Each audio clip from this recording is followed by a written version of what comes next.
Howdy, howdy, howdy. Welcome back to Sidetrack, your sci-fi TV and movie channel. I think we got some fun stuff today, huh? We've got some information. We got some pretty comprehensive information about what's going on at Paramount at the moment. Well, hell yeah. Which is First off, Go. How are you before we do anything? Let's jump off and say how are you first, you know?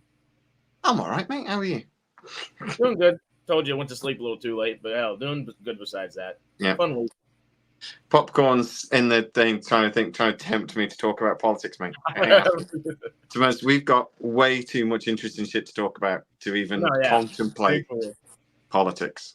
Hopefully the league turns into a full gusher. That's right, Joey. Fingers freaking crossed, man. Yeah. Well, we'll talk about it in a minute because I'll explain where this has come from because it could. And obviously, I think when we get through it, you'll understand why actually there's more to come, potentially. It's very interesting. I'm excited. Bringing in a good robot. I like that one. I saw that one when it came up. Bringing in a good robot. That'd be a good league. Yeah, not a bad robot. A good robot, damn it. I've had enough of bad robot. Yeah. But shall we get this thing started and remind the folks to do a good old...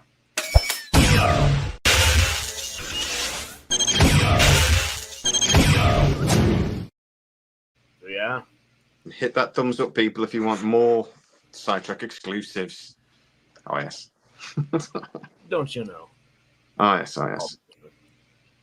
So I'll give you a little bit of background where this came from. Yes, please. Yeah. I can't obviously say where the sources come from, but what I can say is that Skydance now sort of everything's closed and they are going to be buying Paramount, have started to exert some influence over at Paramount.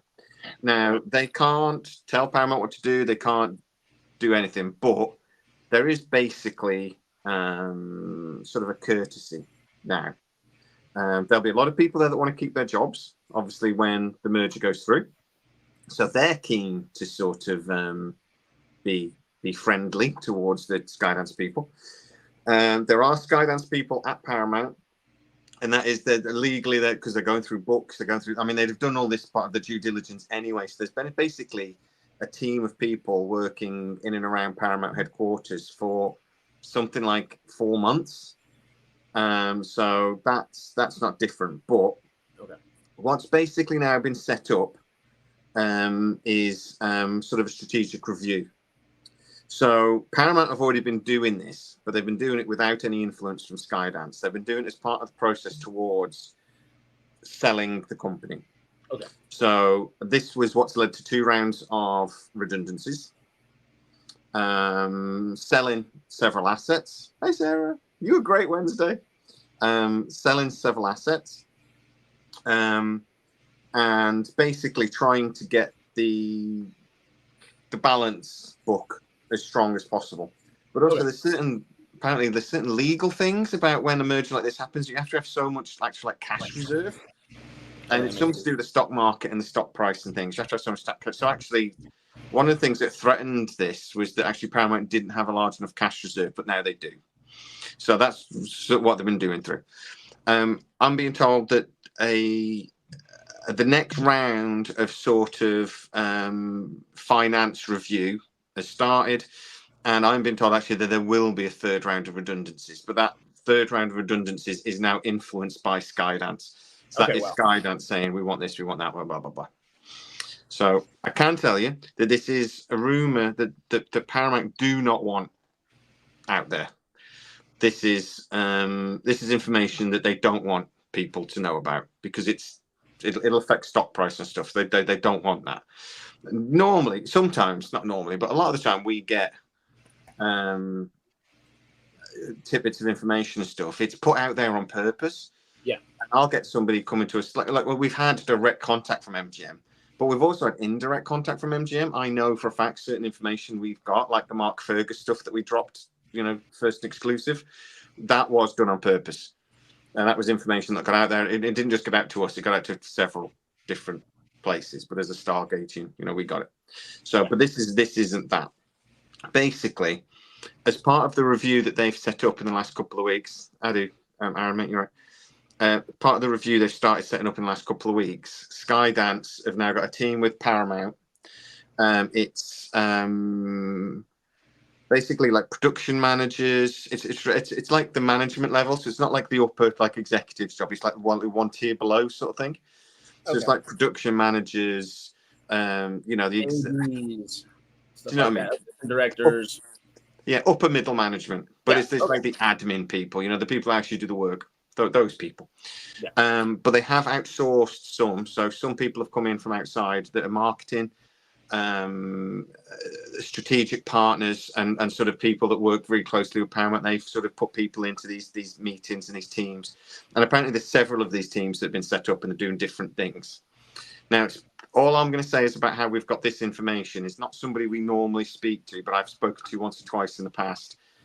But it was through somebody else that I got to speak to this person, and they just sort of like, right, went, yeah, let's just, this is what's going on.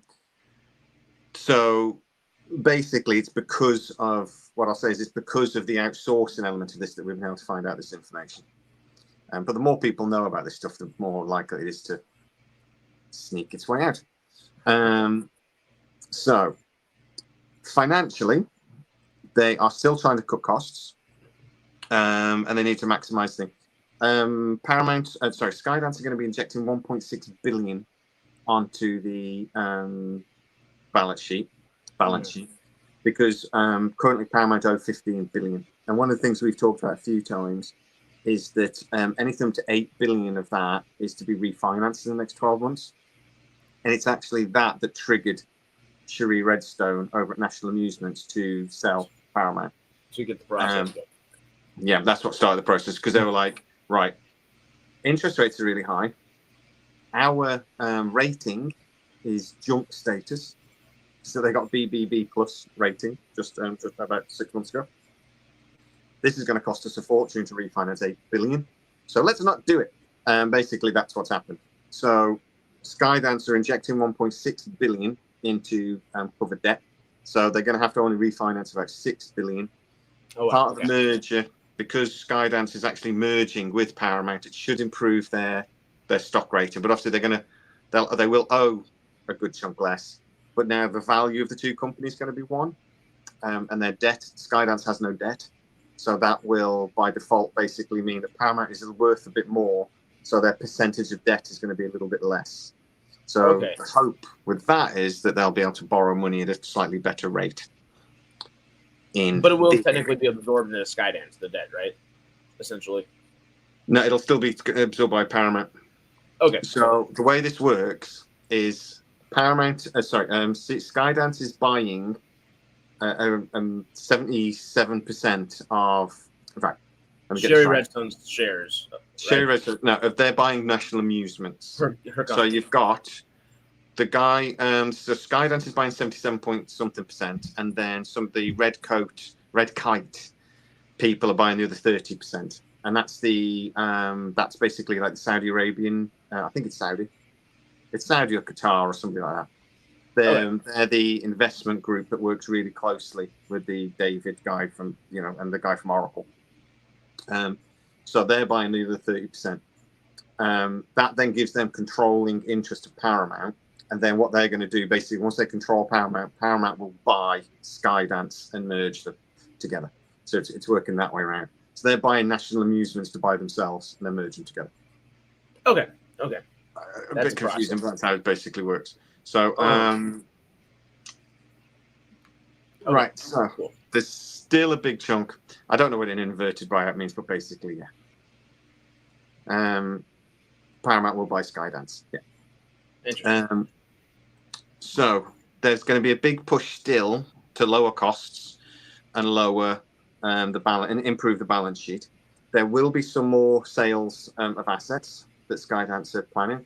The way it was called to me, it was sort of like there's still a bit of fat that needs trimming off the Paramount monster. It became a bit of a monster. Basically, what it was sort of explained to me was that over time, Paramount, with the Viacom split and then remerger and all this thing, they sort of acquired quite a lot of like production companies and channels, like like they acquired MTV, for example. Yeah, which they've been making a lot for. Well, yeah, but MTV doesn't really do much anymore. It's sort of become outdated. So I'm not saying that they're going to be getting rid of MTV, but it's changing. You know, and MTV now produces Yellowstone and that sort of thing. But it's changed. That's what I was thinking. There's lots of things like that within Paramount that they'll sort of absorb or get rid of, and they'll sell if they can.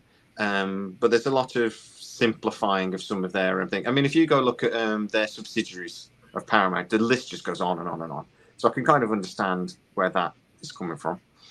They've already looking at wanting to dissolve some partnerships that they've got. So deals they've got certain deals with like production companies like in India and Asia and stuff like this. They've already started to get rid of a few, but there might be a bit more of that. There's a big review project of projects that are currently in development, and that's movies TV. Okay. I should just say, sorry, the person I've spoken to knows about what's going on the TV side. They don't know what's going on the movie side. I nearly slipped then. Did you catch that? They don't know what's going on the movie side, so I don't know anything about what's going on in the films. So no like Transformers or anything like that. Planet of the Apes per se. Well, Planet of the Apes is Disney, never mind. But Transformers and stuff like that. No, I don't know what's going on with those. I basically know what's going on with 4 major franchises, which I'll talk about in a sec. So this is basically So this is basically the second phase of the cost cutting exercise that Skydance has already started. Give me 1 second, sorry. Turn the light on, it's a bit dark in here. But it's going to be a little bit more intense this one round, because now Skydance are really they're spending all this money. It's 10 billion they're investing in this. They need to cut costs, and Paramount has been struggling for a while, so they need to redo the ship, redesign the ship. So where are we at? Oh, and then there's going to be there's already started what they call the production capacity and future capability review. Right. So that is basically all of the studio space, the physical studio space that Paramount own. They're reviewing all of it. They're looking at all the different types of space they've got. They're trying to figure out what their actual capacity is to produce. So it's going to be through CBS Studios and all the other different things they've got. And then they want to future-proof their production space. And what they're going to be doing is basically selling existing studio space to fund renovating and improving other studio space. So it will not be done. The plan is to not do it through any direct investment, but do it through sale and then just use that cash to redevelop other studio space. But apparently, according to this, they're saying, but it's their capacity that is really important, because they're not quite sure what their actual physical capacity is. Okay. Because apparently a lot of studio space just sits empty for quite long periods of time over at Paramount. Like the Melrose lot, probably. Well, the guy, somebody else I spoke to about this, once I got this info, I sort of spoke to about this and says, "There's got studio space that empty, isn't there? Like loads, isn't like studio space a premium in South of Southern California in particular?" And he was like, "Yeah." But Paramount don't do what Warner Brothers do. So Warner Brothers a few years ago started sort of like renting studio space out to other people and producing stuff for other people, and Paramount just didn't do it. So when a project ends, they just mothball the studio up and wait till the next project to start. And Skydance are just like, we ain't doing that. There is no chance we're doing that. Studio space has got so we need to figure out what we want to do, what capacity do we need, and that's what we'll work on. I mean, if we need to, we'll rent studio space. We are not holding multi-million-dollar studio space for months on end, just sat empty. For the sake of it, yeah. Yeah, so it's just a bad business model, I think. Apparently, more movies will be filmed in rental space like that. I was told that by somebody else, but I knew that already. So one of the sort of future plans is that because movie projects really stop-start sort of thing, and that studio space can stay set empty, but also you need much bigger studio space for movies. Apparently, there's already conversations with Hackman Group, which we know very well from this channel and Stargate, but also Pinewood. There's already conversations with those two companies, because Pinewood own studio space. I think they're the second or third largest owner of studio space in the world. So they've already sort of saying that we'll. Dave's late. Come on. Pick him out. No.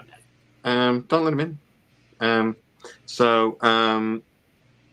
So yeah, there's already deals in place, I think, and sort of the currently part of this production capacity and future capability review is to sort of look at, okay, well, the projects we've got coming, if we completely rented space, what would that do to budget? What would this do to thing? What space is worth keeping and what space is worth getting rid of? And that will be comprehensive. Oh, wow. And one of the things I sort of asked was, would the Melrose Place studio be safe? And so because that is one of the things they're looking at. It's like what they don't want to. Skydance are very much going into this with a look. We're going to think with our heads and our hearts because this company's in trouble. Yeah, you got to do what's right for the company at the end of the day if you want to continue to make projects. Well, y'all heard it here real quick. Those of us that are in Southern California or Los Angeles, let's go to visit Melrose. 5505 Melrose as often as we can while we can. 5555. There we are. Yeah. I'm certain it'll be there a long time, and I'm certain it'll still have the Paramount Studios above it, but it might just be Paramount Studios, Melrose Place, Sony. Yeah, probably just changed just a little bit. Yeah, it won't be Sony because Sony have got the a massive Culver, and they've got no, Culver's Amazon, isn't it? No, Culver. Yeah, that's right, isn't it? MGM's Culver Studios, still the MGM Studios. Yeah. Sony Studios now, isn't it? So financially, they've got a lot going on. There's a lot of work that needs to be done to get this company profitable again. And to be honest, I think it's going to take them 5 years to get them to where they, reasonable. I think they've got a lot of. I just think Paramount has been, and all the big studios really have been quite slow in sort of catching up with change, the digital change and things. And we're going to talk about Paramount Plus in a second, because that was actually quite surprising what the review is. We're getting into what they're actually recommended now for a few things. Because 2025 is the first year it's supposed to be profitable, right? Yeah. Okay. Supposedly, I don't think they're going to quite make it, but not far off. Okay. So with Paramount Plus, this is one of those things that the review is already complete, and they've already reported back to Skydance what their opinion is. And I'm going to say that all these are recommendations from the internal review. So, and I've only got a snippet of it. I mean, apparently these reports are massive, but you know what I mean. So, Skydance have asked them to consider what they would do about Paramount Plus and exploring streaming partners. And apparently there was conversations with Netflix about creating a bundle. But Netflix don't want to get into the sort of the bundle deal job. If they said basically they said, look, we'd be interested in this, we'd love this, but we want to buy it. We would purchase Paramount Plus. It would become it'll become an add-on to Netflix, and we might consider that. So that they're considering that and considering that the long-term thing. Paramount Plus is already in certain bundles in America, isn't it? Isn't here, but it is in America, isn't it? It's part of there's lots of little bundle packages and things. I think it might be with something. I don't know. I can't name anything like specifically off the top of my head, but I'm pretty sure like, you buy a phone or something like that, you obviously get that little kind of bundle. I'm not sure if it's like bundled with other streaming services just yet per se, but it may be. It may be. I'm not entirely positive. I think there are certain deals and things you can get as part of it. Anyway, it's kind of bundled here in a way because you can get it if you get Sky and you get Sky Movies over here, Sky Cinema. They get Paramount Plus for free. It's kind of a bundle, not really, but kind of. So they are looking at reviewing any existing deals internationally with bundles and all that sort of thing. But the recommendation actually was that streaming is a long-term investment. There may have been a plateau of growth over the last 18 months, but the long-term expectation, I'm reading the quote here, the long-term expectation is it to grow 20 to 40% over 5 to 10 years. Basically, the recommendation was do not sell Paramount Plus. Yeah, because it's actually doing what it was supposed to do now. Finally. I would argue that as well. That it's the future of streaming. We may, at the end of the day, my generation will still watch sort of cable TV, but my kids won't. My kids already don't. They watch everything on their phones. If it's not on their phones, they ain't watching it. It's like. even with TV, I mean, cable, it's not true cable by any means, but that cheaper ad-free tier for people my age, I mean, and younger, it's just the cheaper way to do it. I mean, I'm too spoiled, and I love my ad-free stuff, so I'll pay a couple extra dollars. But 90% of people my age aren't going to do that. So maybe not I think 90%. we've got a generation of people that want stuff they don't want to pay for it as well as the problem. They want everything for free. I mean, that started in my generation because we had like LimeWire and stuff. We used to download movies, download TV shows and things, but it was quite hard to do. It took ages. You had to download stuff, then wait. So it wasn't. It was only what you did if like something was in America and it wasn't over here yet. We used to download it, or if it was a movie you were desperate to see, But because it was difficult, but now it's not difficult. You can stream anything on your phone. They're not paying for it. And if you know where to, I mean, I know they try to shut these websites down as soon as they open, or these apps down as soon as they open. But they just pop up at somewhere else instead. And these kids, they find it. So they're going to have to figure out how to deal with that over time. But basically, from what I was told, basically what they're saying was, look, if in 10 years' time you decide you need a streaming platform, it will cost you a fortune to set up. You've already spent the money. It would be stupid to sell it now. That's basically the thing, because you've already done it. It'd be idiotic to try and don't throw the baby out with the bathwater. It's almost like they've built up too good of a digital infrastructure in a way to toss it out. Yeah. Okay. Yeah. So I think that's the recommendation. Whether Skydance will go for that, we'll wait and see. But that's the recommendation at the moment. So we get some TV shows. So they've started to reviewing some of the TV shows and some of the franchises that basically this is mainly through CBS that CBS control. The first one is what I'm being told is actually the announcement that they were getting an 8th season of SWAT with Lamar Shima something. I don't remember his name off the top of my head, but the dude that's too beautiful for life. Like, how? Good luck. Yeah. Like, how? Well, the guy that used to be in Criminal Minds. I did. So that is, I'm being told that is the first time actually that Skydance has had that they have intervened actually, because SWAT was cancelled after season 6. It then got quite quickly. That's not right. That's not right. I think that's how you do Shima. Yeah. But Shima Moore. Thank you, Norm. You were right on it. That was this. So then they announced they were going to get season 7, but that would be the last season. And now they've announced there's going to be season 8. I'm being told that was actually the first sort of intervention from Skydance, but that was Skydance that went, actually, we quite like that to continue. And the argument was, it's quite a low-cost project for CBS. It's in partnership with Universal. The risk is sort of spread across. The numbers are really good. Actually, they dipped quite badly in season 5, but they've been really decent since. Okay. There was a big sort of apparently conversation. We're not going to go into the politics here, but there was a conversation that it was felt that SWAT season 5, season 6, not season 5, so I got really bogged down because of what was going on politically at the time, and they were trying to send a message, and that seemed to turn fans off. But once they sort of made some changes and got going again and realised, no, let's focus on the story, not the thing. The big basically viewers came back. So really, really cool.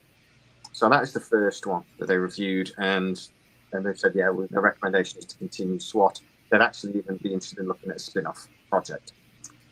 The relationship, yeah, it's a good show. I like it.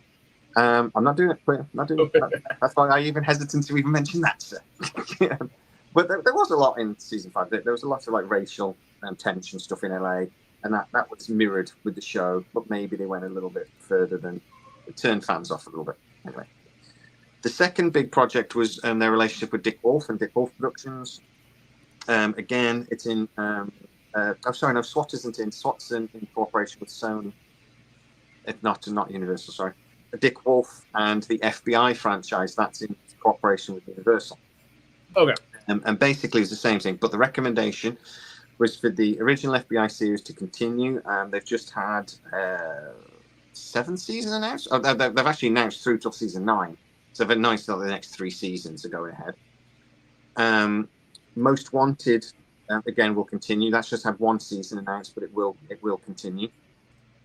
And then Universal International, the 4th season will be the last, is their recommendation.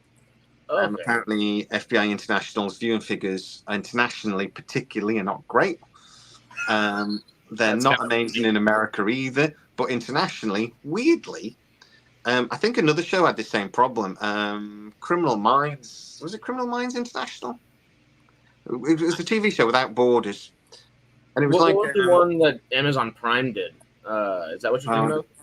No, it was. I can't remember. It was a spin-off of another show, but it was without borders, and they would basically. It was like an FBI group that went all over the world, and weirdly, people around the world didn't really like that very much. Oh, So like, CSI?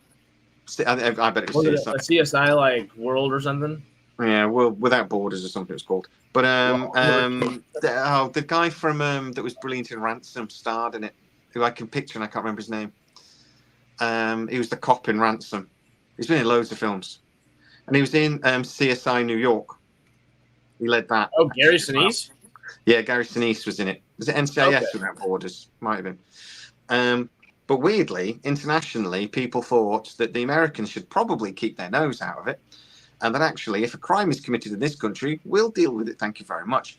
And I do wonder if there maybe is an element of that going on with the FBI International not doing very well internationally. That there might be an element of that. That makes sense. People in France go and stick the bloody FBI. If there's a problem, we'll sort it. So yeah, we'll see. So that is their recommendation anyway. The FBI and FBI Most Wanted to continue. The international should end after the 4th season. Yellowstone. Ooh. Yellowstone is a bit of a hot potato by the sounds of it. And I'll tell you what the recommendation is in a minute, but there are concerns around Yellowstone. Apparently, costs are astronomical. I know this is the most popular TV show on the planet right now, but the costs to produce this show are, was it Criminal Minds International? No, I don't know. But it was ridiculous. The costs to produce this show are ridiculous. The cost to produce the spin-offs have been ridiculous. They're going to continue, but basically, I'm sorry, we are getting the Madison spin-off, which is starring Michelle Pfeiffer. And there's already been questions about how much Michelle Pfeiffer is earning for that, because apparently it's quite a lot. It's Michelle Pfeiffer and somebody else, right? Yeah, there's a few. Oh, the costs are again ridiculous. And then you've got the 666. No, well, I'll get to that in a second. You've got the 6666 spin-off, which is they're really, really excited about, and actually, at the moment, isn't too much of a problem. They can actually they're quite confident about that one. They're just like, don't sign anybody ridiculous on it. The show can get character actors, get good actors. You don't need a big ridiculous name. At this point, Taylor Sheridan is a big enough name himself. Where just hire go the Game of Thrones route, where you can hire like true, like maybe stage actors, people of like great caliber that will bring you the performance you're really looking for, and don't have to pay for the same performance. Yeah, I think the universe he's creating is sort of already got big enough now. You don't need a Kevin Costner. No, but that's the big test. So basically, what they've recommended is that Paramount continues to support the franchise. Yeah, exactly. He'll play all the characters as well. He'll play all the characters. That they will consider that. The 2024 spin-off, which will be basically the continuation with Matthew McConaughey. Okay. Which is already horrendously expensive. It hasn't been finalized yet, as far as the sources tell me. It's not definitely agreed, but it's been near as damn it agreed that that's what they're doing. Is again horrendously expensive, and the worry is, will the fans accept the way Kevin Costner left? Now, apparently they got one of the larger sort of marketing and PR companies to sort of do a little survey with fans to sort of try and figure out what the fans think about Kevin Costner leaving. Because in the past, when this sort of thing has happened, what happens is fans either blame the studio or they blame the actor. Right? It's very rare that a big actor can leave a show like that, and the fans, the viewing figures aren't affected. Yeah.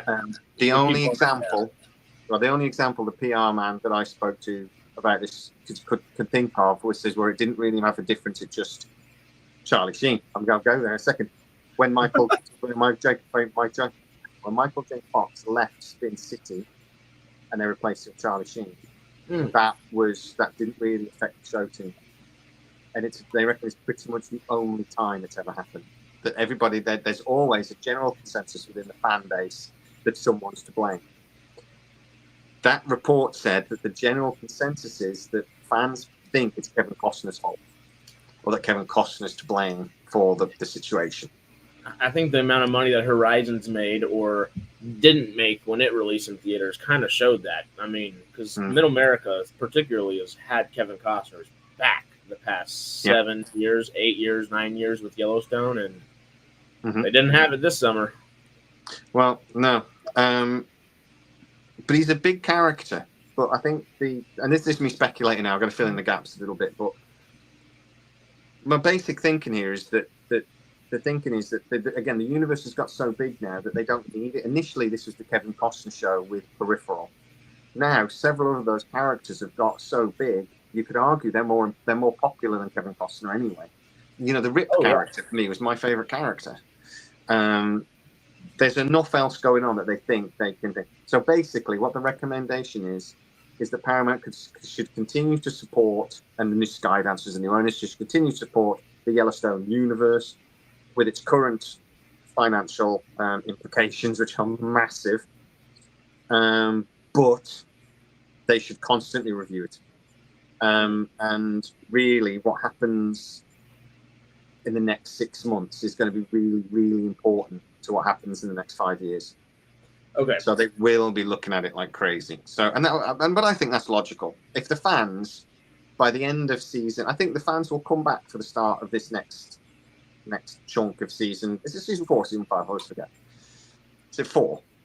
This is the second half of season 5 for Yellowstone. So right, second half of season 5. If by the end of the second half of season 5, the viewing figures have halved, then they'll look at it again, won't they? At the end of the day. Yeah. So, which I think that is logical. Which that'll be really telling because it's obviously the Costner-less one. And I saw someone put it in there. Josh Lucas, I think Taylor Sheridan has stated that Josh Lucas is essentially just coming in and taking over. Yeah, there it is. David Hudson said Josh Lucas is just assuming the younger one or playing the younger role. And it makes sense. Yeah. You have a younger version that's essentially an adult. You can kind of just bridge the gap and speculate. Yeah. I think they've got already made the spin-off there, to be honest. I think they should be bringing in Lucas to do another spin-off with him in his 30s to 40s. So he's supposed to be, but he's supposed to be 40s sort of thing, isn't it, I think? Yeah, honestly, it'd be kind of perfect in a good way, too. Yeah. So I'd love to see that, but we'll see. I'd like to say we don't know if anything. So those are the 3 projects we know. Those are reports we've done. That's their recommendations. Right, so done. What they're basically doing is they're looking at the biggest franchises that are currently controlled by CBS at the moment, and they're going through them nice and steadily. So I think that's probably 3 of their biggest things that they're to do with, other than Star Trek. Right. Now, I've got an entire page of notes for Star Trek. But now, I got to say before we jump in real quick, everybody in the comments right now, what has been the biggest piece of news so far that you've enjoyed? Because that's a couple different things. What's been the biggest? Star Trek's about to blow our brains here. Yeah, this will go on a bit with Star Trek. I just got to hear that yesterday. But yeah, yes. Let's give World War II. I'm one of the few people on this planet that I've never seen a bad Kevin Costner movie. I love all of them. See, okay, Waterworld's the one that I like be iffy, but I still have like a good time with. But even the Postman I watched when I was a kid, and it's just It's always sat with me. Ford Lincoln Mercury might be my favorite character name of any character ever. Like, it's great. Yeah, it's long. And Tom Petty. It's really long, but it's good. A couple of his more recent ones as well. He did one where he's got the mind of a spy put into his brain. And Deadpool's in it. God, my brain is so full of all this now. Ryan Reynolds was in it at the start. Ryan Reynolds dies, and he has his consciousness because he knows this secret. So he has his consciousness injected into Kevin Costner's brain because he's a psychopath and he's got frontal cortex damage. And it's like Ryan Reynolds has to, like, his wife kind of figures out ish, and there's a whole bunch of. Okay, I think I know what you're talking about. Kevin Costner is freaking amazing in that movie. I watch that movie every. I probably watched that movie about 5 times now. It's brilliant. What's it called again? The other one, Draft Day, that he did a couple of years ago. Oh, God, that's a good film. And it shouldn't be. It shouldn't be at all. It shouldn't be a good film at all. And it just is. I don't quite know. I don't watch American football. I don't understand. I don't give a shit about American football. I'm from Texas, and I still don't give a shit. And it's still a great movie. And I don't get it, but I just watched that film. I just love it. And Tin Cup is still one of my favorite films. I love Tin Cup. I adore that movie. But actually, Waterworld and Postman could be series. Nails has just done that. I think Postman would be an excellent TV series. Postman could particularly be great. Post-apocalyptic stuff as well. So I did to get that word out. Post-apocalyptic is really in at the moment as well. So I mean that is very cool. It's always in. We just went from The Walking Dead, and now we're in the world of Fallout. Well, we went Walking Dead to Last of Us, and now we're going Fallout, and I'm a happy camper. Camper. Very cool. Before we get into the Star Trek stuff as well, don't forget to hit a like on the video and share it with your friends if you want to. Of course. If they want to know this. I think we'll have to take clips out of this video and like put it on live as well, because we've got so much info we're throwing out all at once. I think that's a great idea. Let's just, because you said it real quick, let's just do a little graphic just for the sake of it. Because if we got people that like Stargate, give me a second to breathe as well. You like little.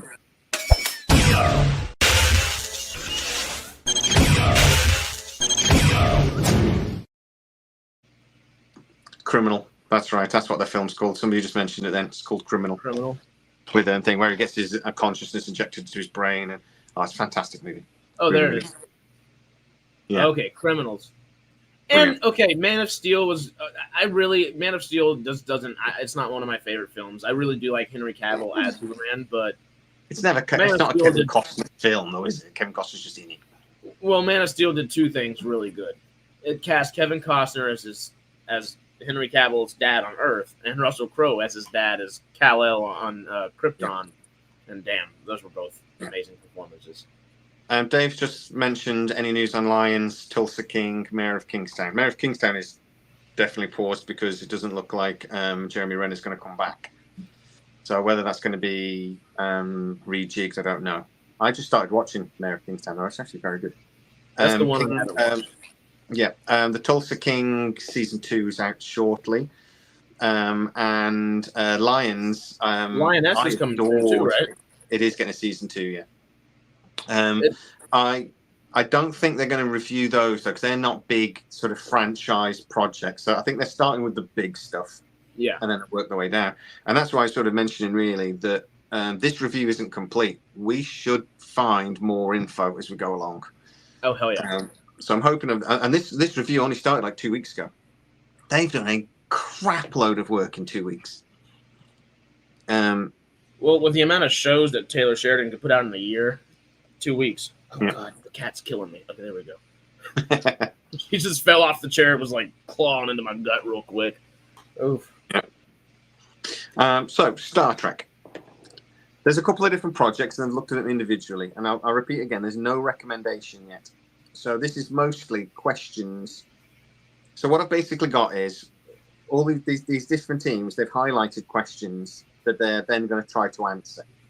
Right? This seems to be the way they're processing through this. And I've got a couple of even quotes from sort of one of the people that were leading one of the teams on this one.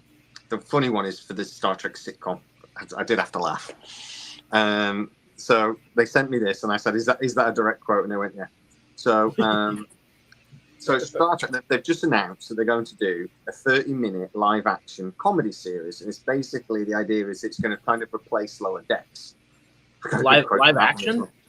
Yes, it's going to be a live-action comedy series. It's been described as Star Trek the sitcom, and I'm not joking. So the one quote was, "Has this ever been done before?"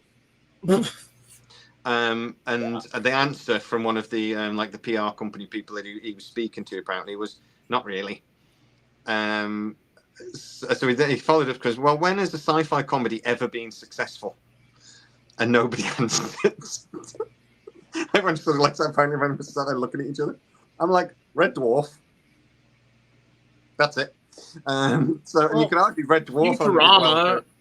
Futurama, Rick and Morty. I mean, I guess smaller scale. Animated. Yeah, live action as well. Yeah. When is a live action one ever doing it? Because I'll talk about that when we get into Lower Decks, because that was brought up again. I was like, well, I'll tell you now, the Lower Decks thing. Orville's they're basically questioning. The question was, the Orville truly successful either. It's good. It's not massively successful, but the other problem is as well. You could argue that he was kind of forced to remove a lot of the comedy. And the Orville New Horizons was a lot less humor and a lot more sci-fi.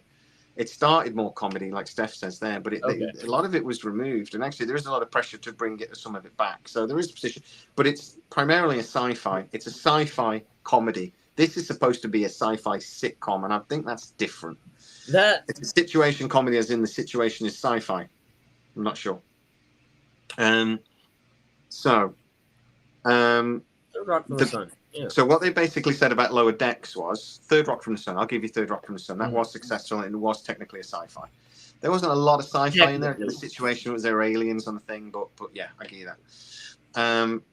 So Lower Decks, the question is, why are we cancelling a successful TV show?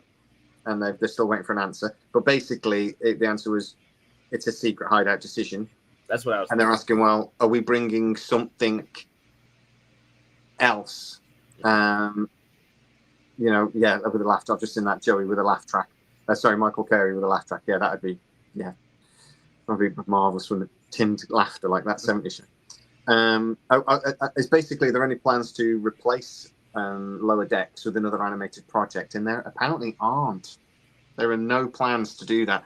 The idea is that this sitcom is replacing Lower Decks. The question from this team was like, why would you do that? It doesn't make any sense that you've got a successful project in Lower Decks that could go on forever. And I think even somebody brought up Futurama. They said, look, how many times are we going to cancel Futurama and then bring it back because people like it? Is this, so they basically asked the question, what is the reasoning for cancelling Lower Decks? Is it because of numbers? Is it because of things? Because they're saying the numbers are good. The numbers look solid. Why would we do it? Could it? Yeah. Do you think it could be like a politics thing, like studio politics, where maybe cancel it now, get Secret Hideout kind of away from it, and then once Skydance and everybody's in here, maybe buy it out for a little cheaper a year? And then first answer they got here was that Secret Hideout, the cancelling it, this was a Secret Hideout decision. So they've decided to cancel it, not Paramount. Okay. They seem to have basically a thing where they do 5 seasons and that's it. They don't want to do more than 5 seasons of anything. You do that for a fancy drama show, not Lower Decks. Yeah, it's completely different. Yeah. So the other question basically being raised, and they want an answer to, is this an exciting and groundbreaking project? And this is again a quote, or has this not been done before because it doesn't work? And that's the question that's been put to that. When they say they're asking questions, what they're basically is they're asking themselves questions, and then they're going to try to answer it, basically. But this is the progress there. This is how they're sort of working through it. So that is the current situation with Star Trek sitcom comedy. They're questioning whether this makes sense or whether this is. Somebody else that I spoke to, not related to this person, but somebody else I spoke to actually says that this Star Trek comedy is 100% a vanity project from Alex Kurtzman. It's happening because he wants it to happen, and that's it. That's the only reason. So I do wonder at what point that will be the question. why are we doing this? And it already seems to be that's where we're going. Why are we doing it? So we'll see. Yeah. Strange New Worlds. They've said that basically this is currently considered to be the most valuable Star Trek asset. They've already had it renewed for season 4. The expectation is that season 5 will be the last. Again, the question is why.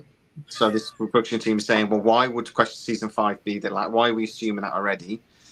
And a part of the answer was that it's going to start stepping on the timeline for the original series, and that's a problem. And there's been some frustration apparently at Skydance on why it was set up the way it was set up in the first place, because it always had one of the questions I had ages ago, because what if the show had been massively popular? What if it been like the number one show on the Nielsen list? You know, what if it was the number one show in America, number one show internationally? What if this had been just like, and don't get me, it's the biggest show, Star Trek, but what if it had been just stupidly big? What if it had been like, you know, Yellowstone popular? If it had done Yellowstone or House of the Dragons numbers, even for like a part of the season or something, maybe. Yeah. And the answer is basically, well, we didn't think that. So this, again, apparently Strange New Worlds is planned for 5 seasons, and that's it. And there is some frustration being, exactly. How much hair gel can that man hold? His hair is a whole new character on his own.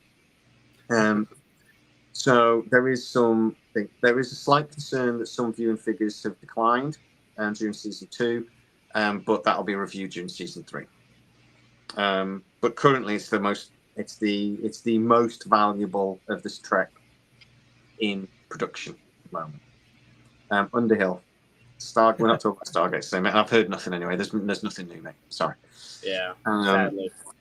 Not at the moment. I was told though before we got an announcement, you'd hear nothing for 3 or 4 months, so you never know. They'd go quiet just before they announced, apparently. But I don't want to tease. But we've had that situation before, so let's not get excited too yet. Anyway, Star Trek Academy. Star Trek Academy is apparently the one that's got their heads scratching the most. This is going to be the most expensive Star Trek show ever made. Apparently. That's the Michelle Yeoh one? No.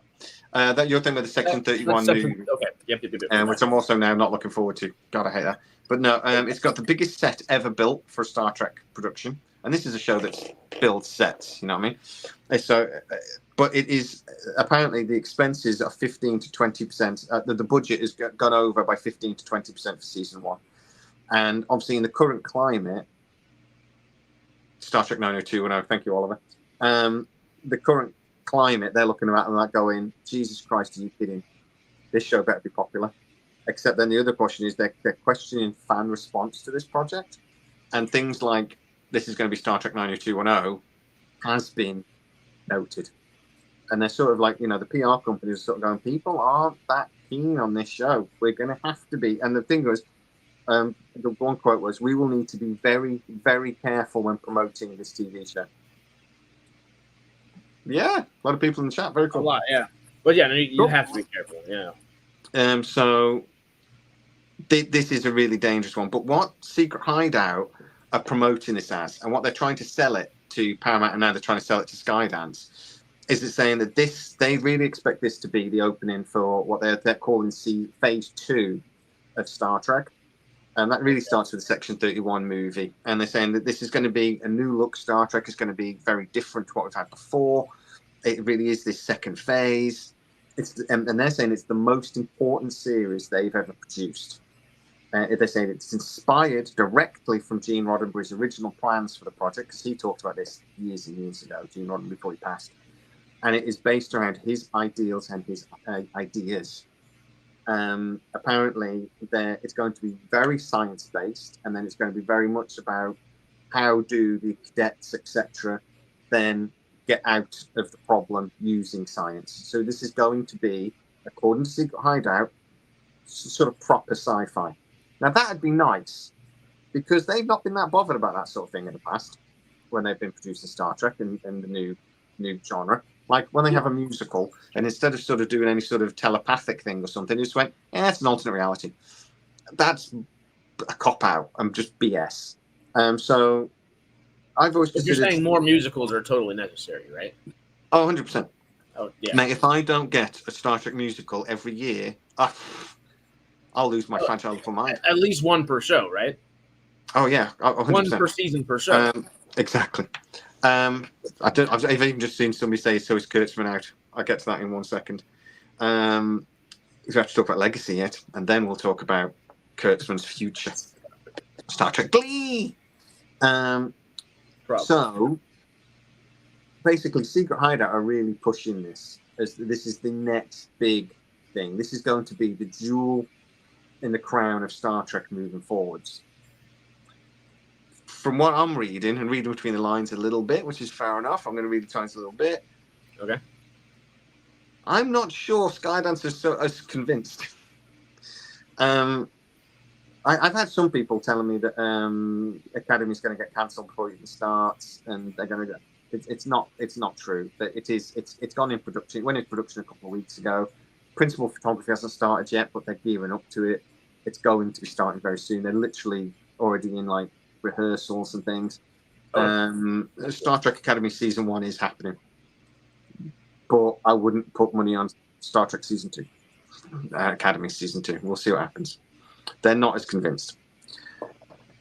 Star Trek Legacy. They just won't do it, mate. It's too late. I don't think they'll cancel it and do a write-off. That has happened with some projects, movies, and particular things, but it's generally not considered to be the way to go. And even though you can write off things and normally sort of get your money back and do tax, it's not a simple process. It's not just like our listeners do it, we'll claim it on tax. It doesn't work like that. And the caveat is like the reason Batgirl and Scoob, the sequel to Scoob and all that was able to get scrapped was because they hadn't shown any footage to the public yet as well. Have they shown any footage at all from Academy? Or we've only seen images so far. They haven't filmed any footage yet. Nothing's been recorded. Okay. So, but they will. They've already shown images. We've seen images. Okay. But that's all. So, but yeah, I mean, a big TV show. I mean, because like Disney sort of scrapped their 20,000 Leagues Under the Sea show, but then they haven't mothballed it and got the tax write-off because it's virtually impossible. And what they've had to do instead, they've sold it, so somebody else has picked it up. So I forget who it is, but it's going to be on our screen soon. So, yeah, that doesn't happen very often anyway. And that was very much a sign of the time, coming off COVID, etc. and things as well. And it's not something you're going to see very often in the future. It was very much in that time frame sort of thing. Star Trek Legacy. First question is, why aren't you doing Star Trek Legacy? That's obviously got the most fan excitement around it. That's all people talk about. So that was sort of like the first thing. There seems to be a general expectation. What Skydance was saying is that, look, if we do this, this will be the jewel in the crown of Star Trek. This will be what fans actually want. And if you do it right, it'll be great. I'd like the first episode to be the Star Trek G going into a brick wall, and then they have to the Enterprise. So I go, and then they have to, we have to build a new Enterprise. I think that's how the series should start. But they probably won't. Slight redesign of the ship, don't it?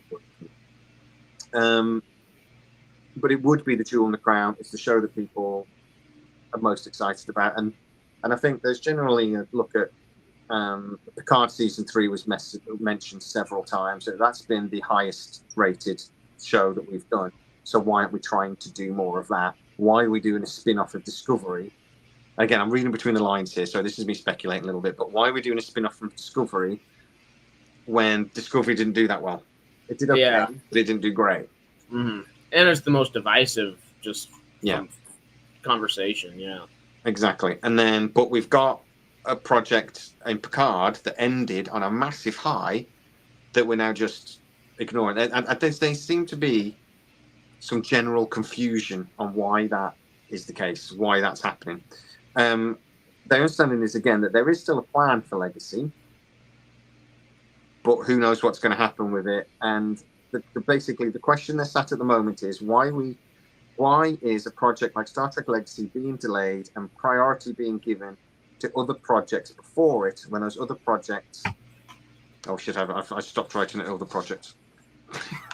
Sorry, when those other projects basically don't have the fan opinion, fan excitement behind them. Okay? Yeah.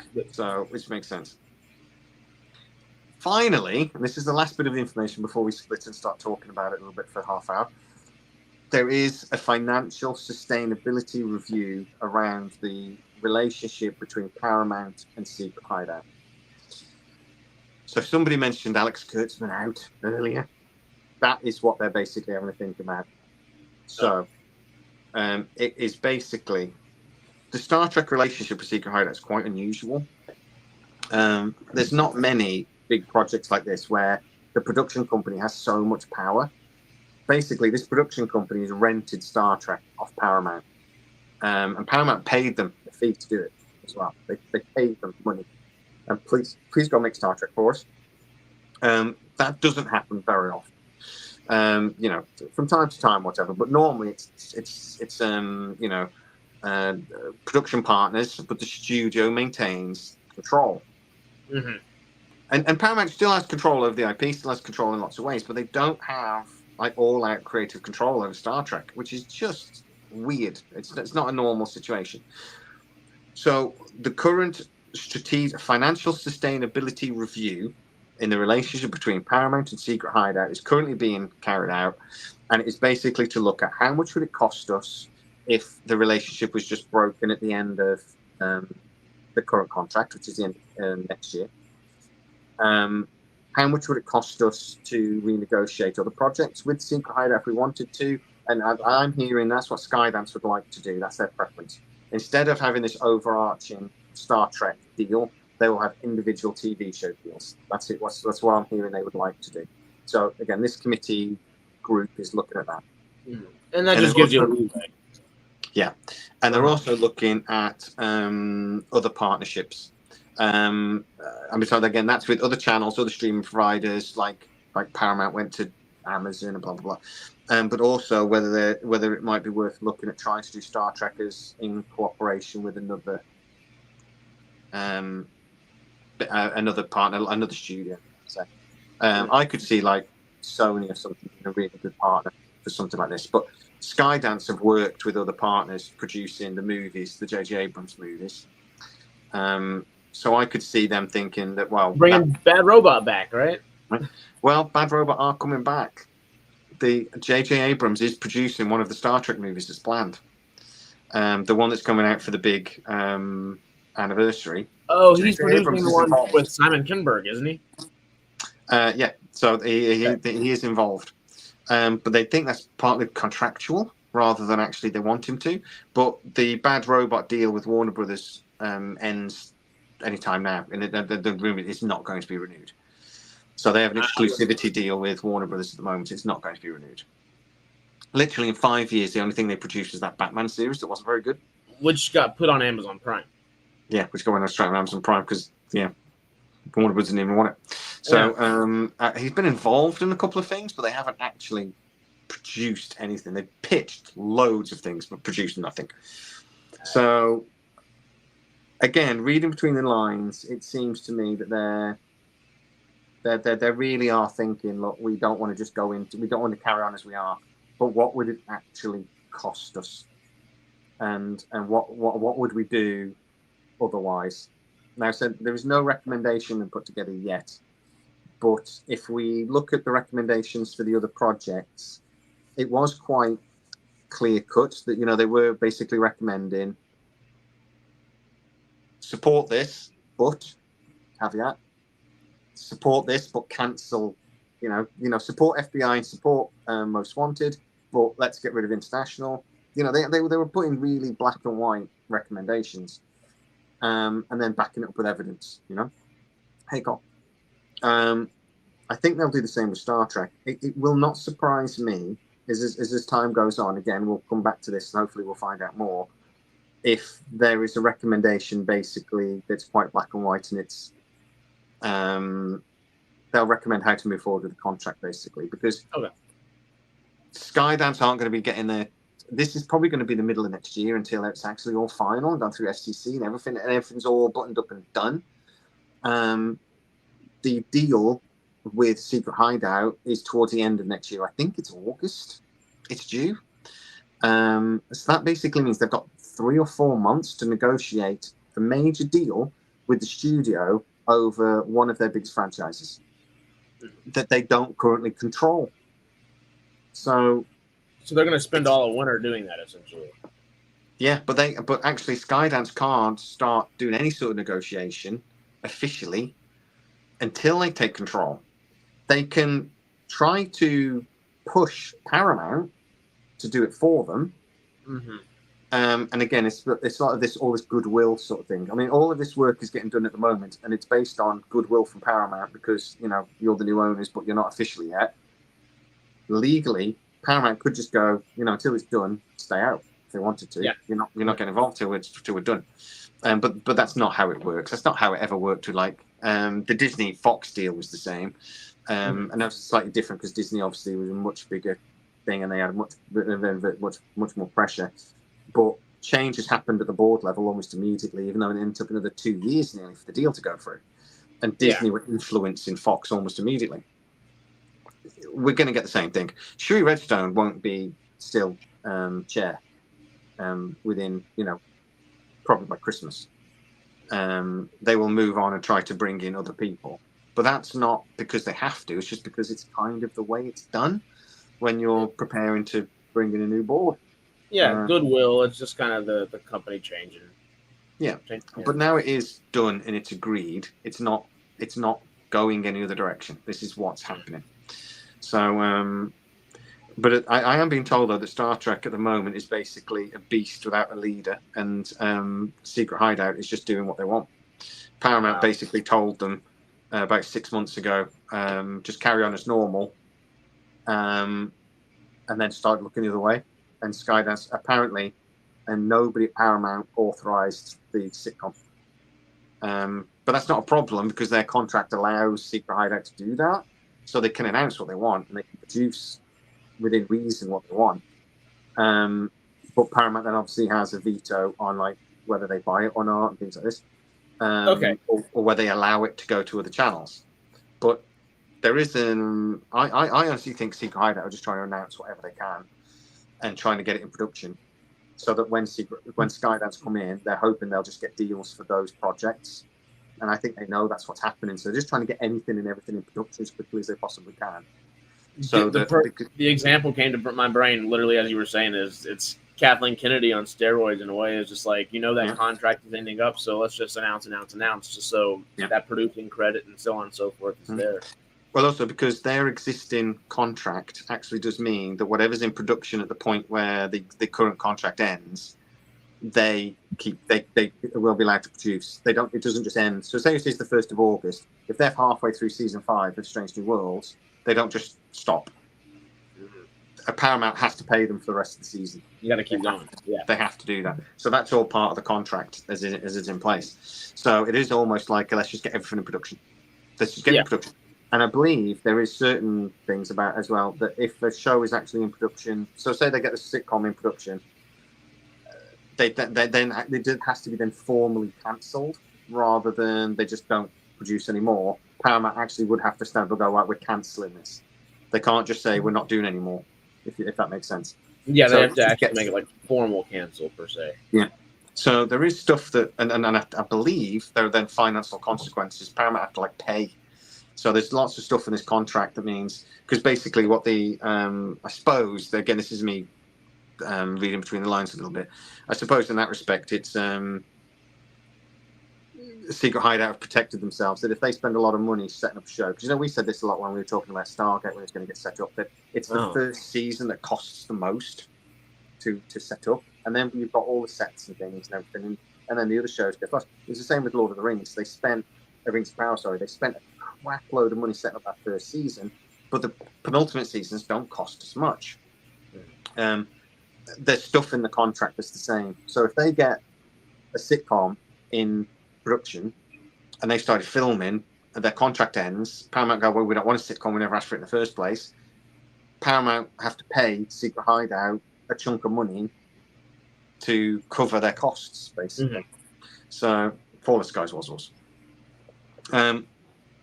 So that's everything I've got. I woke up to this morning, an email, right? It's the longest email I've ever read in my life. If I was at work, there was no chance I'd have opened it. I'd go, nah, that's not important, and delete it. Yeah, it's one of those emails like, that's clearly too many words. That's clearly not important. But then you accidentally skim like the third or fourth sentence, and you're just like, "Oh shit, I have to read this now." Well, no, I knew who it had come from, so and I was expecting it, so I did. I was quite excited to read it. But yeah, I've been talking to this person for about a week, and they're saying, look, as soon as I get to the point where I've got something to tell you, I'll drop it all in one go. But you know, I wouldn't. Yeah, I wouldn't pick up the phone. Sorry, I'm like. Kurtzman who? Fuck off. You've ruined my Star Trek. Great. I wouldn't hang up. I would spend 4 hours yelling at him about Discovery Season 1. You would say musicals? Musicals? Yeah, no, I wouldn't even get onto musicals. Discovery Season 1 would get me going. And then it would be like, oh, can we talk now? And I'd be like, yes, that's fine. Fucking musicals! And then I'd be for another 2 hours just shouting at him. You'd have to record it. You'd have to go live. Actually, no, you'd get in trouble. I don't think it's going to be a problem. I don't think he's going to be in touch. All right. There are YouTube flunkies out there though that are mouthpieces for Kurtzman and Secret Hideout. There are a couple. One's quite a big one. They even went to like the premiere of Picard season 3 and stuff, and they're very pro Star Trek and never say a bad word against it. And I'm like, yeah, because they do get information through Secret Hideout. The drama, the Star Trek drama. There is a lot of Star Trek drama. We just tell you what's going on. We don't. The amount of sources I've lost because I've refused to say something or refused not to say something. You know, sometimes you get people go, "Oh, talk to this person," and they never speak to me again because I'm like, I'm not saying that. Yeah. It's it's just something very. Sometimes though, you get people that just want. I know with a lot of the MGM stuff, when we first started sort of developing contacts with people, a lot of it was through MGM initially, because we made contact with one person because I did a video that turned out to be nonsense. I've told the story a million times. He basically got in touch with me and said, "This illustrator is a load of rubbish," but then he was really nicely sort of like fed us into lots of other people and introduced us, but it was all MGM people. And then there was the first round of, they got rid of a load of people. MGM said, well, we're not renewing any contracts, any short-term contracts, we're not renewing them. And all these people just out of a job overnight. So they spread. And then we were able to speak to other people. But, there was a lot of hate towards MGM and Amazon. And, we were getting told a lot of stuff that we were like, I can't say that. I can't unless you can like back it up with like proof, I can't say that. And there was so much anger towards Amazon. And I still get people coming to me every so often, and I'm like, that's your agenda. That's not you're not telling me what is actually happening. You're telling me what you want to be happening. Yeah. I'm not sharing that. So we do have to be careful what we share and what we don't. It's like, it's both a minor and a major level of studio politics, because you're obviously leaking out information that people don't want to like. You said politics, but studio politics. It's the SP. It's in the PO. As long as like I feel like it's got that weird dichotomy of obviously it's major news information and all these different things that can affect the series. So obviously it's like this bigger grain of salt in that aspect, but it is smaller folk that just have their ear to the wall all the times and get screwy quickly or not so quickly. And great. Also, I've always found that, like I say, I very rarely speak to people in any actual authority. We've always said that the people we got to speak to were the janitor. To use an American word. You're proud of me. God, you can be. You're a little bit proud of me that I used the word janitor. It's a fucking cleaner. Cleaner. Oh, well, we use that too. Janitor. But yeah, I was. It's those people that know. A lot of the stuff we get was from legal. It was the legal people that talked to us a lot. So we got to find out a lot through because, I remember what was it? I found out what the budget was for what would have been for the series when they were still. This is against Stargate when they were still talking about doing the movie that they got quite far into, and I knew what the budget was because I spoke to the guy that wrote the contract, and I can say that now. I couldn't say that at the time, but I can say that now because he's left. He doesn't work there anymore. But I literally spoke to the guy that wrote the contract down. But it was 85 million. Yeah, and just that's an actual source that you could say now, and like that's been years, and that you can go look that up and figure that out if you want to. But like hey, care.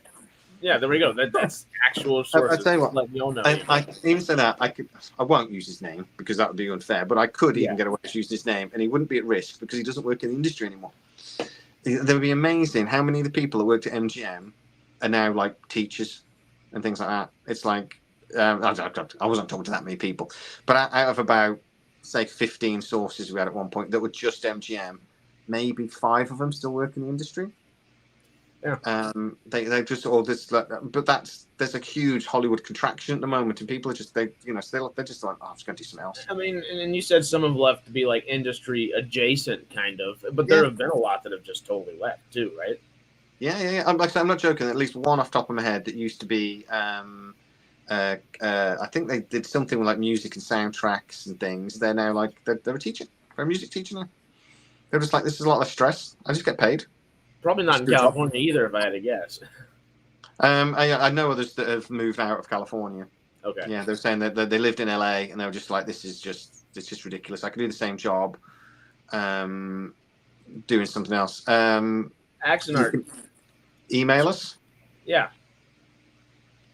If you're interested in Action Art Star Trek, though. Actually, I love the Action Art Star Trek project. I know a lot of people don't know. Y'all's channel's great. Sci.trek1@gmail. If that's just an easy. And you can there's a link on the YouTube channel. There's a link in the description, which is the direct email, which you get straight to us.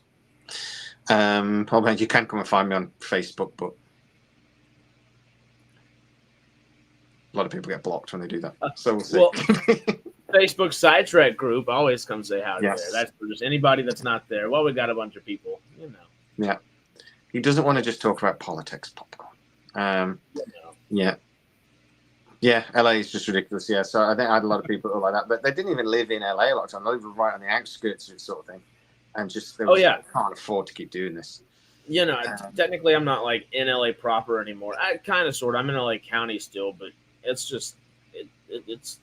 I would like to move 20, 30 minutes outside of where I am right now, honestly, just for the amount of property you can get for a better price. But at that point, it's an hour and a half just to get into LA, and if you're actually working there any day, good luck. Joseph Medusa just said that Scott Bakula should be it's pronounced Bakula, obviously. Should be the new Doctor Who. Do you know how skinny Scott Bakula looks now? He's a thin dude. He's skinny. He looks ill. Well, someone mentioned him going in Strange New Worlds. Would that work at all or no? There's been rumors on and off for ages about him going to Strange New Worlds. And actually, Captain Pike and Captain Archer, their lives did overlap slightly. So there was some sort of time traveling thing where we saw a young Archer, an old Archer and a young Pike. That would be doable. But it would be an old Captain Archer now. But would they have to? Because he's old. So I guess would they just go about that like time traveling and some?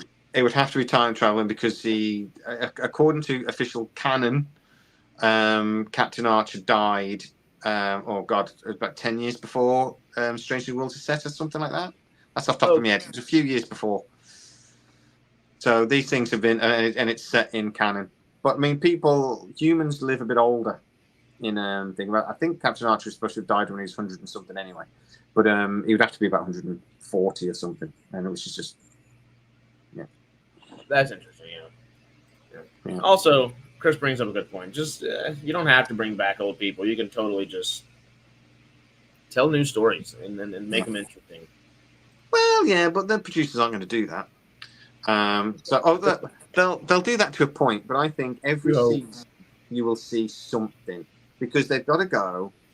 They've got to drop these things that make what they think they're doing is they're dropping little nuggets of gold for the fans, but what they're actually doing is just whipping up false excitement, right? And that's that they've got to do it. Basically, Star Trek Picard season 3. I loved it. It was the first Star Trek in ages. I got up excited. I got up every Thursday morning. I was like, Picard, what are they going to drop this time? And they were very, very clever that they kept dropping things all the time, like trying to remind you. To be honest, Lower Decks does it all the time, but it's because it's a spoof and it's a sort of a semi-spoof, and it's a comedy show. It's like a love letter to the original series. They're always dropping all things like that, but it's a comedy show, so it works. Picard season 3. They did it for the nostalgia effect, and then they built us up to a frenzy when we finally got to see the Enterprise D, which we all knew was coming, but we still got like, yay! And I did. I genuinely had goosebumps. I was so excited. You watch it again though, Picard season 3 is not that good.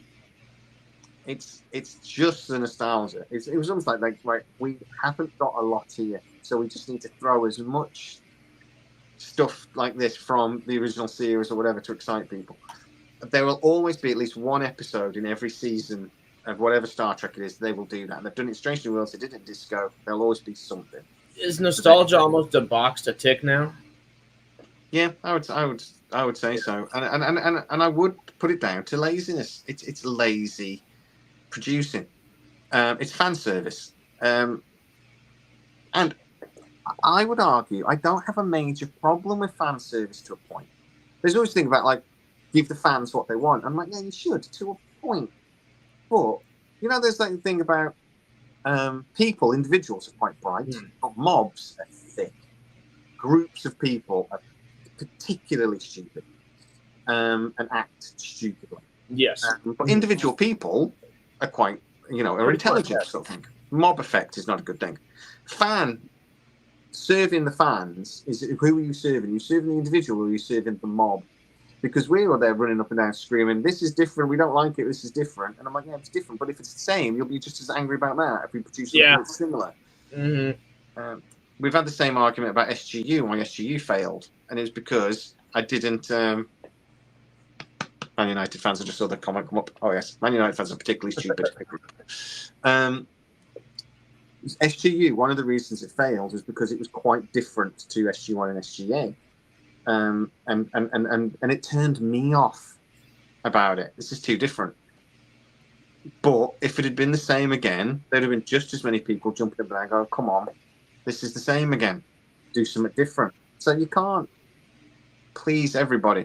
So you got to try and find a balance to, like have enough fan service, but do something new and different. And at the end of the day, every episode of Strange New Worlds is a fan service. They do stories that are interesting and new, but they also do stuff that's just fan service. Honestly, the perfect little example, not Star Trek, but it's Star Wars for a little bit too much fan service is Mandalorian Season 3, where Mando Season 2, you get Boba Fett, just enough. You get Bo-Katan, just enough. You get Luke Skywalker even, just enough.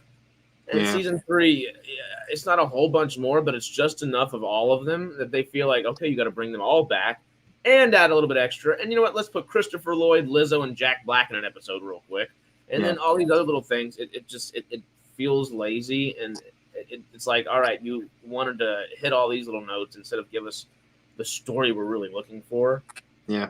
Just have an actor in there that you're not expecting and make a big deal about that. The Jack Black was in particular. They did such a big deal about the reveal and turned around, it's Jack Black. And I'm like, yeah, it's Jack Black. Well done. It's like we could tell before he came around, Yeah. These episodes aren't that long, and you just wasted a minute building up to the fact that it's Jack Black that we already knew. And I was like, okay, fine, great. Thanks for that. They do that a lot. In that episode, they at least showed the best way to do a cameo as well. Because Christopher Lloyd in that episode, that's how you do a good cameo. You don't mention it. You don't make a big deal out of it. Not a big deal of it. Yeah, he did it because he really wanted to be in a Star Trek, and so he did it, and it wasn't a big deal. Mm-hmm. It was just done really, really well. But Jack Black was the other way. And how many series have you done that when there's a character that returning and they do the big thing where they the face is on the back of his head, then they turn around and they go, bah! It's JFK or I don't know, but you know what I mean. They do that in loads of series and like, oh yeah, okay, we're not that's so last year. We don't need to do that anymore. It's a retread, like, and totally not sci-fi at all. I just a example that I can give firsthand because I was in Euphoria season 2, like in the background of like the play and all that kind of stuff. Yeah. And I still haven't even watched Euphoria season 2, even though it was like a big show. You know, everybody my age loves that show, and of course I'm in it. So why wouldn't I watch it? It's because it's a damn retread. In the second season, you do a play about the first season. You lost ideas. It doesn't entice me to go back, you know. And I feel like that's a lot of what that fan service, no matter what IP it is kind of just leaning into sometimes. Yeah, I get that. Yeah. So anyway, we'll see what else comes out of this new avenue of information, and we'll see what. Hopefully, we'll find out what Skydance's response to some of this is. Because at the end of the day, these are only recommendations, but it does give us an idea, at least, what they're thinking. SGU ran out of stuff to run out of. That's pretty damn funny. Yeah, that was right. SGU. If it was done 5 years later, I think we've discussed this previously, but if it had been about 5 years after, we'd got 7 seasons out of it because it would have gone onto Netflix or something. Easy. And not even that. If they would have just, I feel like if they would have waited, we kind of touched on Wednesday on our Stargate podcast with Sarah, which if anybody has not seen, totally go check that out. And Friday's Fallout podcast with Greg and I, go check them out. They're great. But same thing, if MGM would have timed their monetary kind of squabbles at that time a little bit better and probably given SGA one more season, maybe would have done SGC instead of SG1 for those last couple seasons and maybe just formulated a couple things right. Who knows where we would have gone with SGU? That could have gone for another 5-6 seasons. We could have continued SGA till season 10. It's just who knows? It's 20 retrospect. Hindsight 2020. That's what I'm trying to say. There we go. Yeah, they were too slow to bring it in. Prodigy. Somebody, Kenan just mentioned Prodigy on Netflix. Apparently, that's 100% down to Netflix. If Netflix want another season, we'll get another season. If they don't, we won't. But that's been the case for a while. As far as I know, they've not even talked about it. It's totally up to Netflix. But I don't know if we can skip over this comment because Axonar just said, by the way, if you guys don't have the famous Stargate catalogs, I will send them to y'all. Okay. Don't? That would be awesome. Email, please. Yeah. Wanted more about world builders. Yeah, we could go into you want to start doing an SGU podcast real quick? We could do that in a day of the week. Yeah, we will do definitely.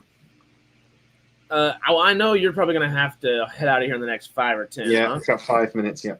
Okay, so if we got a few minutes left, we've gotten news out of the way, gotten everything out of the way. Okay, cool. Axon Artist emailed you, Jay. Thank you, sir. I'll check that out. Hell yeah! Awesome to see you here too. By the way, that's just cool as hell. So while we have all these people, you got to let everybody know what you've been watching this week. Is what I'm thinking. I tell you what, I did go watch Beetlejuice yesterday. And I do have some quite strong feelings about it. Are you ready? Bring them. I'm ready. I think I know what they'll be, but I'm excited one way or another. Tim Burton is such a knobhead. He's such a numpty. The only thing he's ever done is the first Batman movie that was good and Wednesday. Other than that, everything he's done, he always steps in crap. Not even Batman Returns. Batman Returns was when that was awful. He Tim Burton that. That was the Love and Thunder of the Batman trilogy. No. That goes to Bat Nipples and George Clooney. Yeah, no, that was pretty bad. But Tim Burton wasn't involved in that. Tim Burton directed Batman, the Batman Returns, Batman 2, and Edward Scissorhands. It's interesting. I don't like Edward Scissorhands either. Edward Scissorhands is fine. It's like an arty, low budget indie movie. Everything Tim Burton's ever done, sort of big budget that should be good, has been I hate. A Nightmare Before Christmas is the perfect example. It's a good film, but it should have been brilliant. It was such a good idea.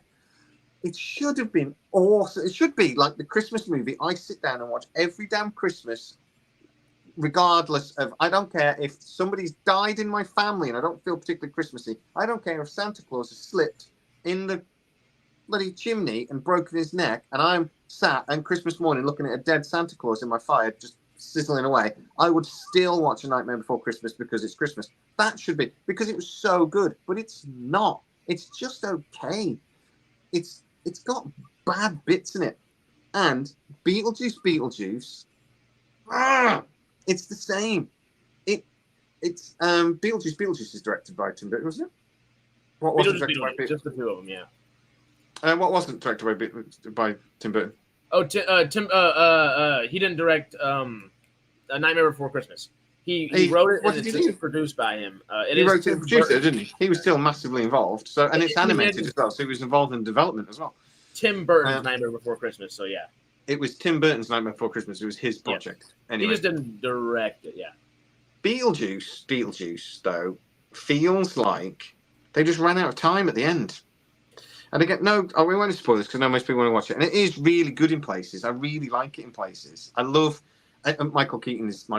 He's amazing. That's so great. So good. The whole last 10 minutes of the movie, though, you're like, what just happened?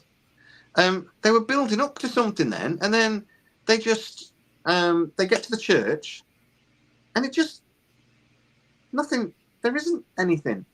It's like the bad guy that they've built up all the way through, just it's gone like that. There's nothing. Nothing really happens. It's just got rid of really quickly.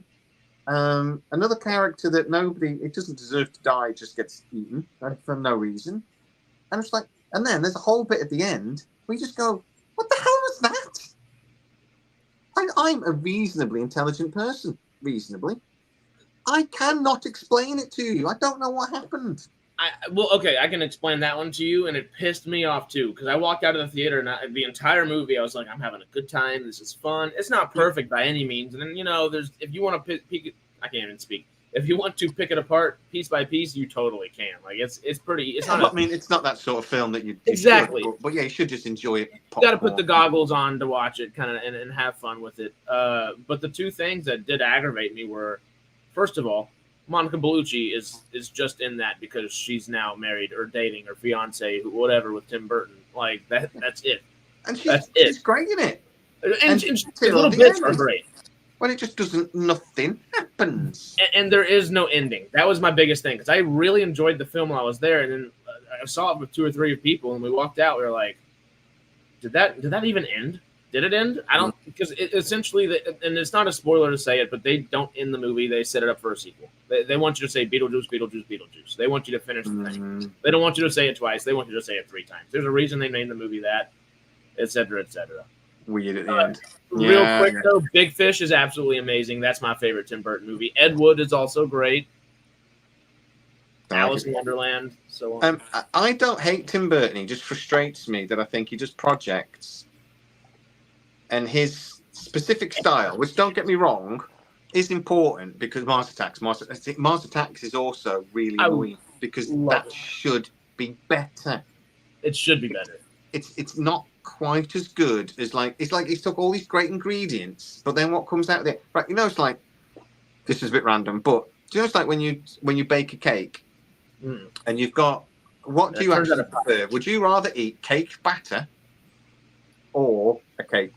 For me, I'd rather eat the cake batter. The cake batter is so much nicer. I'm just like, I'm like licking the spoon when all this is lovely, and then put it in the oven and it comes out not quite as good. Yeah. And then you have to put like icing sugar and stuff in it to make it amazing. But Tim Burton gets all these amazing ingredients together, and then but one then comes out isn't quite as good. Tim Burton, Sweeney Todd was awful as well. What comes out isn't quite, and that's what I don't hate. I just watch him and thinking this should be better. Yeah. You eat cake batter. You're like, oh my god, it's amazing. What comes out of the oven is going to be even better, and it's not. It's just not quite as good. And yes, Mars Attacks is pretty damn funny in places. I love Mars Attacks on the whole. We could do that with so many movies, though, and I do agree. You can almost do that with every Tim Burton movie. It's like it has the perfect ingredients to be, and it's so fun. All of his movies are so fun for what they are. Even the ones I don't like actually really like, they're all amazing for what they are and what he did with them. But they all have those ingredients that it could be like $2 billion film. Every single one of them, because it's that incredibly creative and fun and all that kind of stuff.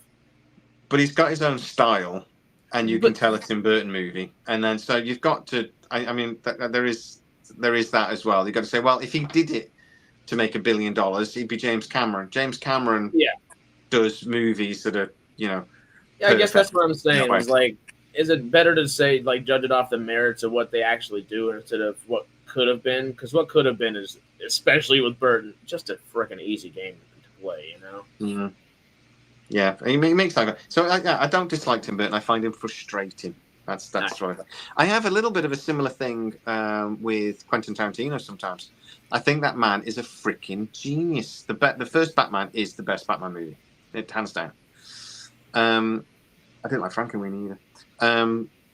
But Quentin Tarantino is an absolute genius. But because sometimes of his style, his films, for me anyway, are a little hard to watch.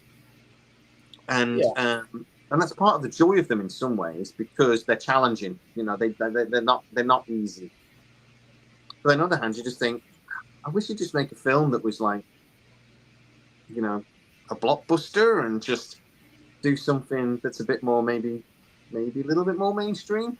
But then, but then maybe two times that he has done that, Planet of the Apes and then Dumbo are two of his movies that were just like, oh god. And then the Willy Wonka, like, the Willy Wonka's weird because it's not nearly as good. The one I thought you meant Quentin Tarantino then for a second. I was like, oh no, sorry, I went back to. I started looking at all these things, and my brain went right back to Tim Burton. But no, Tarantino, same thing.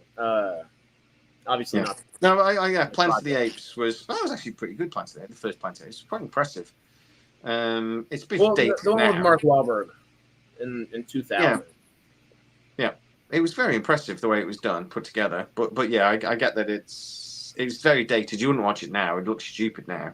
But it did. You can say it kickstarted quietly one of the biggest franchises in the last 20 years. Really, I always think that, and the sort of the Godzilla franchise has really quietly, without anyone noticing, become very successful. Without ever really like having that big. Normally, you have that big initial movie, don't you? And then you get loads of sequels, and they're not quite as good. Yeah. Godzilla and the Planet of the Apes movies, they've sort of just steadily just produced films that just people watch. And they've never maybe a bit up and down about sort of thing, but like the last Godzilla film was awful. It's so much freaking fun. It was not a good movie, but it's so much fun. I will go pay money to go see Godzilla suplex somebody any day of the week. Every so often, I was watching it going, that's coincidental. They've got that massive robot arm there, just as he's hurt himself. That was lucky. But yeah, I mean, it was ridiculous. But just hanging out to use, But yeah, it's quietly though, like I say, been very successful. But yeah, that's all I've watched sort of this week. That's none new. I'm watching a lot of old stuff at the moment just because I can. But Tim Burton for me as well will never be forgiven for Charlie and the Chocolate Factory, ever. It was awful. It should never have been allowed to be made. I don't like the movie, but if we're being factual, it's the closest thing to the actual Roald Dahl novel that we've ever seen. It is much closer. Do not care. Not even the slightest. You've got certain films should not be remade.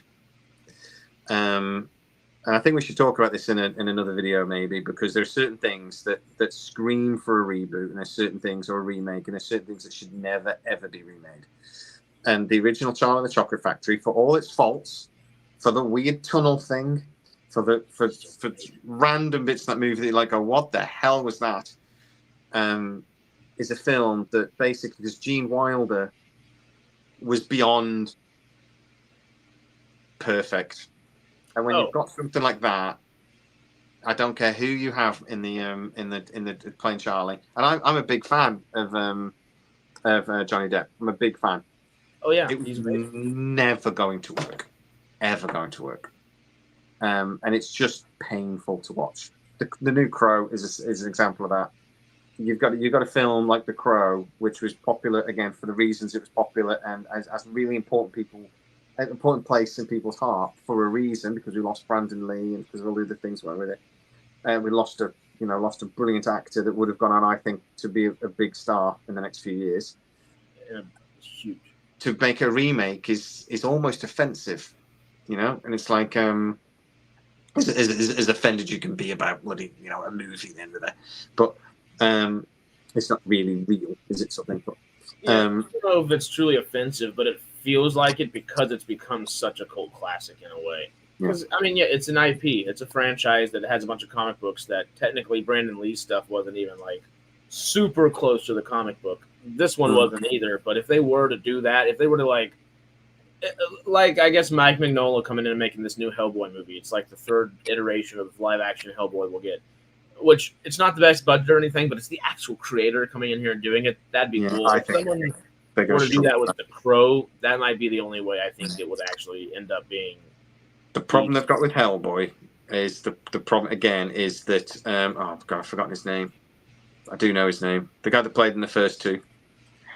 Ron Perlman and Guillermo del Toro. Ron Perlman, thank you. Yeah, Ron Perlman. He was so perfect. So perfect. I love the guy from Strange Things that they got. David Harbour's amazing. An amazing actor. He doesn't look right in it though, and that's what ruined the film. I couldn't watch it because I'm just all the way through and thinking that's not Hellboy. It doesn't look right, and that ruined the film for me. Ron Perlman was so perfect. It's really hard to bring in somebody else. They're gonna have the same problem with Blade. Yeah, that Wesley Snipes was so perfect, or will they have that problem? Who knows? Maybe. But replacing him is going to be very difficult. If they ever try to bring back Iron Man in something else, it's very hard because RDJ was so perfect. It's very difficult. And he's just as perfect for Doctor Doom, of course, right? Oh well, obviously, but he won't. It won't work. It won't work. Doctor Doom won't work. It's not going to work. I think he's. I mean, it's RDJ. He's got plenty of talent as an actor. He has every capability of making the character amazing. Hey, X-Men 97 was good. Deadpool and Wolverine, I don't think was nearly as good as people think it is, and we're all going to forget about it within a year. But yeah. That is another film that's a bit like Picard season 3. It was the nostalgia and the excitement and the buddy thing, and then when you watch it again, it's like, is this actually a good film? Yeah. And you know what? I lay out what they can do with Blade in a damn good video that we just are waiting to be edited. It will be here soon. We have Blade information that hopefully will still be relevant. I mean, it still is. It's just nobody else has said anything yet, but we're waiting. Yeah. I'm going to bang my head against the table real quick. I think we'll just go live and just tell everybody. At this point, it might not be a bad idea. Yeah, but we'll get to that point. Mm-hmm. I have to bid you adieu. Of course. Because I've lost my voice now. Aye. Well, I'll do the same. Let me rapid fire. I guess the only things I really watched this week were, I guess, the Rings of Power. I didn't even finish the episode of Rings of Power. New Futurama, of course. No House of Dragon this week. Wasn't there a new show that just started? And I feel like I watched an episode of. I tried to do Rick and Morty the anime this week, and I made it 2 minutes in, and I was like, okay, I can't. I'm watching Bad Monkey with Vince Vaughn. I'm quite enjoying that. That looks good. The first episode of Slow Horses. Oh my god, I love that show. Oh, get Apple just for Slow Horses. I still haven't watched Slow Horses. I need to get on Apple because Apple Time Bandits. I keep meaning to watch Time Bandits too, and that's on Apple, and I haven't watched that yet. But oh man, Slow Horses is one of the best shows that's been made in the last 10 years. It's absolutely phenomenal. We can discuss the debate next time. Maybe not political debates, but we need to do our Star Trek, Star Wars debate in the next. Hell, we keep forgetting about that, don't we? We've all prepared for that. We still haven't done it. But yeah, that's all for us today. Later, y'all. Thank y'all so much. We love y'all. We appreciate y'all. Thank y'all for hanging with us. We hope we gave you some damn good news. We try. Like, hit subscribe, do all that good stuff for us on the way out of here. And we will see y'all very soon. Keep your eyes out, and we'll see you. Adios. Bye.